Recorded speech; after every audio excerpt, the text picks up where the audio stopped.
Ďakujem. So maybe you have not heard the term GNSS until now.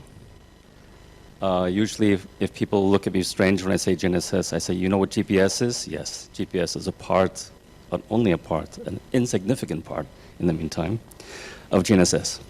And I spelled it out for you, Global Navigation Satellite System. And my company also carries the same name with the same letters because that's my specialty. So I want to talk a bit about smart mobility and a little bit about not so smart mobility. So smartness means how you move, I think, when we talk about smart mobility. So how many of you came here using public transportation? Okay, not so bad. I will point out that I had a trick question to the host, and I said, if I were to come by car, how will I be reimbursed? And the answer was, you get the same amount of money as if you had taken the train. So that was a very good answer. So let's look at some examples of, for example, what is not smart? Something that maybe many of us know. This happens every day, all over the world, and it can't continue because we're going to basically spoil the planet, make it uninhabitable for our species to live on it, so we have to do something about it. You already see the nice smog starting early morning in this city because of the heavy traffic and industry. Here's an example of being smarter. I don't know if you've been to Taipei, but if you had seen cities like Taipei, almost everybody's on a scooter. Certainly much more effective than everybody having their own huge car. But you can go, of course, a step further. For example, in Tokyo, I was in Tokyo for a week about 5 years ago, and the amount of people that are just moving in public transportation is phenomenal. All very well disciplined, there's no pushing and shoving. And on the surface of Tokyo, on the streets, it's empty except for a few trucks delivering goods and a few electric vehicles as taxis. So they already figured it out. So if you ask me, I think the Japanese are very smart when it comes to mobility, but there are even smarter people. Oops, what happened now? Yeah, this is Copenhagen, where a majority of people go to and from work or school using bicycles, and it's not the most pleasant climate in Copenhagen. It often rains, it's often cold, sometimes snow, but they understand that's the best way to move around. So while we're always talking about technology, let's keep these things in mind as well. So in Slovakia, you have already been smart with mobility. You probably know about your nationwide tolling system, which was launched in 2010. So it was the first tolling system in Europe, or probably in the world, where not just the motorways were tolled, but also the normal roads, the major roads. And it's also the first time you had such onboard units that were just plug and play, you stuck in the windshield. No one had that until then. Slovaks were the first. I was involved in this project, so I know some details about it. And it was extremely accurate, 99% accuracy with the positioning from the moment of starting. And it took even less than a year to build. And it generates more than 1 million toll transactions a day. So there's a big IT system working on, in the background, which is working very well. And in 2014, Slovakia had the largest tolling system in Europe in terms of kilometers. And let me show you this, how it looked. This is how it looked in the beginning, from 2010 to 2013. And because Slovakia chose the satellite technology, which its neighbors did not choose, including my country of Austria, where they used microwave, look what they managed to do in 3 months. Pay attention. Come on. Yeah, oops, that was too fast. Yeah, so from here to here in 3 months. With satellite technology, this is possible. And the Slovak showed it, and it's a great story that I love talking about whenever I go talking about satellite technology in the world. I often use the Slovak example. Here's an example from one of your neighboring countries. Not quite so smart.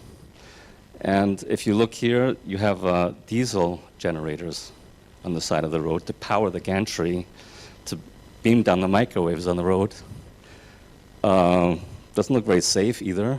Of course, after they installed this, they had a very short time frame. They had 8 months to get some gantries up, and then later they replaced them with stronger gantries.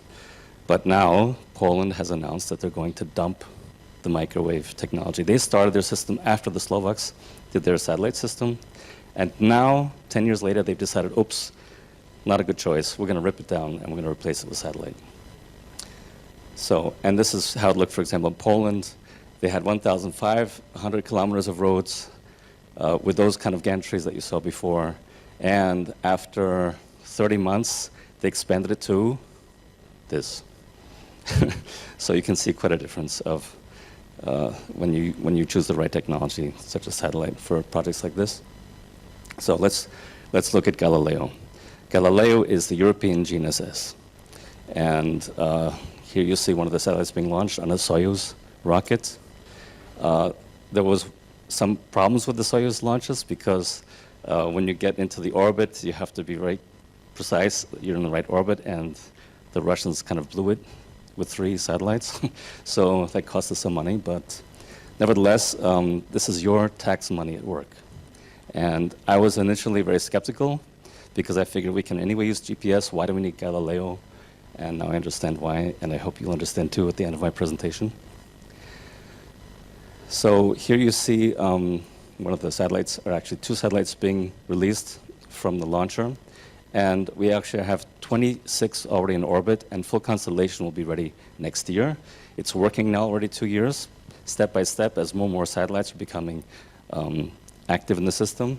And by next year, 2020, it's going to be fully operational with full constellation. And lots of services that should interest you as well.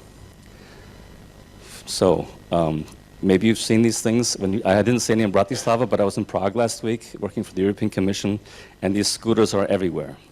And they all have a little box on the top, which is a GPS. It says GPS on it. Maybe it is just GPS, I don't know. I think it's a US company that's losing a lot of money on these things. So basically you can rent them and just leave it anywhere you want. So you have to find them. And how can you find it in an urban environment? It's not easy. That's why you need really good precision. So this is considered smart mobility, right? Because it's sort of sharing of devices, so it's sharing of scooters. And that's where the smart mobility is. That's where our GNSS can contribute to smart mobility. And here's an example, because recently we had a project in Barcelona, and here we did a demo in Prague of a Horizon 2020 project, which used really the high precision of European Galileo satellite technology, so that people who rent scooters can actually find them. You know, they book it online, and they can really know exactly where the scooter is. You can imagine if there are tall buildings, there's not very good accuracy of the position. But with the European technology, we were able to solve that problem. And of course, also for the operators, it's much better to know exactly where your vehicles are. Probably the biggest move in the area of transportation is autonomous vehicles, as we heard before. And of all these components, all the sensors, satellite technology is actually a key. So the satellite navigation part is really crucial.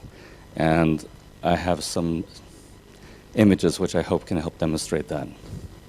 So here we have a video of an autonomous vehicle. Well, of course, there's someone behind the wheel monitoring the situation, but basically this is an autonomous vehicle at work, and there's a lot of sensors that basically can keep track of where you're located. Imagine if there's snow on the road, or if there's very bad weather conditions, maybe heavy rain or something. It'll be much more difficult for the sensors to understand what's going on.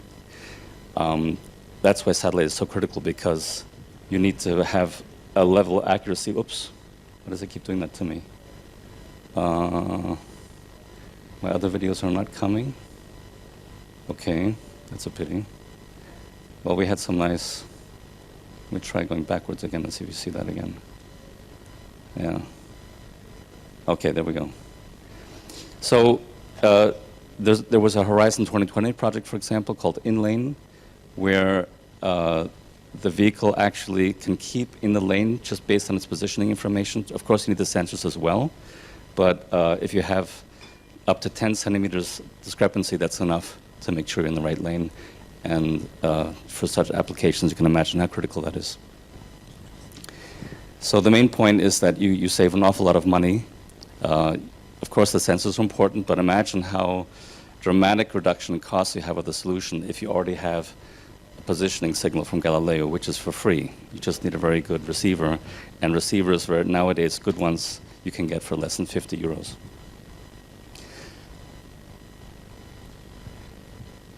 So, we used to be dependent on GPS and on GLONASS, and these are the people in charge.